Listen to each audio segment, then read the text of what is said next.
I'm Mark Dresner, and this is MDRP TV, an executive interview series featuring specialists and experts in government pricing and reimbursement programs.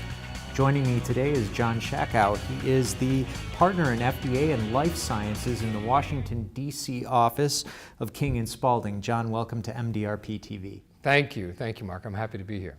340B entities are increasingly engaging in retroactive reclassification of purchases, and this has to be, it has to affect manufacturers' ability to maintain their reporting obligations. What are your thoughts on this? Absolutely. I mean, we're seeing this more and more often where 340B covered entities will discover that at some point in their past, either they have violated program prohibitions or they've not been eligible in the first instance to purchase at the 340B prices that we're required to offer them. How we deal with that is a very important question from a government price reporting perspective, because when you get a flood of payments from earlier periods, working them into today's calculations is a challenge. So while pursuing refunds from these entities may be important to drug manufacturers from a program integrity perspective, it's not as important for drug pricing purposes.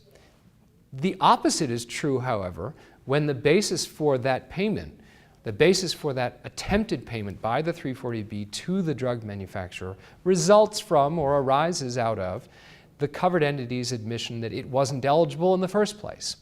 And this is because the time at which they purchased those 340B priced drugs, they weren't entitled to them, and the best price, AMP, and ASP exemptions don't apply. So we really have a much stronger imperative to go after these 340Bs and obtain accurate repayments when they admit to program ineligibility, because it changes the very nature of the purchasing entity and therefore our obligations in pricing to CMS. Drug manufacturers are required, obviously, to maintain robust and comprehensive pricing and compliance methodologies. You've seen your share. Can you talk to us about some of the best practices that you've seen in your experience? Manufacturers have to find a way to begin to incorporate reasonable assumptions into their methodologies.